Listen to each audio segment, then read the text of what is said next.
This is a platform tutorial. If you've logged into the platform before, you'll be able to use the same email address and password as previous events. If this is your first time logging in, you'll need to enter the email address you registered with, as well as the one-time badge ID that was sent to you in your welcome email.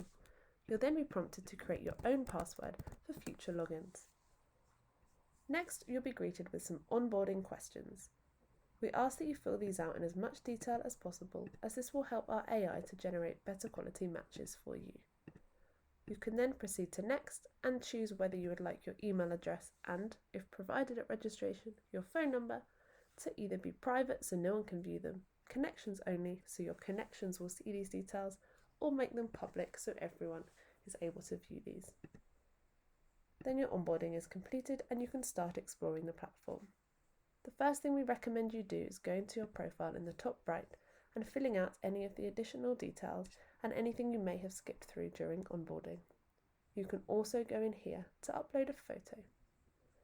You can change your contact detail visibility from this page as well. Just make sure to click Update Profile to save any changes you make. You should also come in here to manage your availability during event days. So if you note there are particular times during which you cannot have meetings because you're not available, you can go in here, edit the availability, and block out times that you're not available for meetings. This will ensure you do not get double booked with other activities or sessions you may be attending at this event. This is also where you'll go to export a CSV or Excel file of all of the accepted meetings you've had at this event. Going back to home, we can see on the home page some items to navigate through, for example, floor plan, visitor search, exhibitor search, and so on. So we encourage you to explore these. For networking, make sure you go to Recommended for You to check out the initial list of profiles that our AI thinks would be great for you to connect with at this event. You can either swipe to show interest and include a comment if you would like, or you can request a meeting with these users. You can skip them if this profile is not suitable for you to connect with at this event.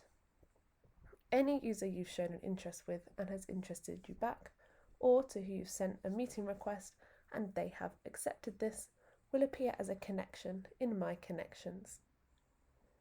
You can see any users that have swiped to show an interest in you, interested in you, and anyone who have swiped interested or skipped in the subsequent lists.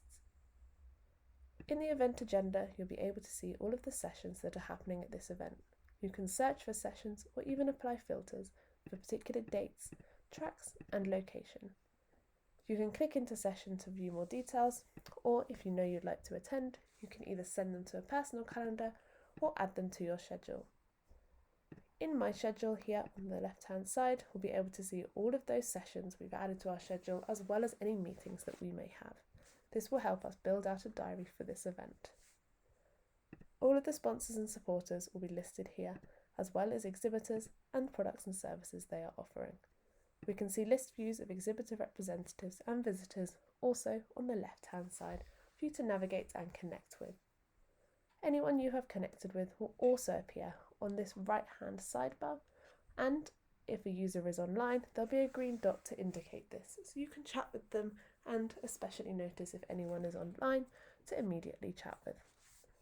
And this is an overview of how this platform will work. Just be sure to explore through the home page, navigation items, as well as the search bar at the top to make the most out of this event. And we do hope you enjoy your time.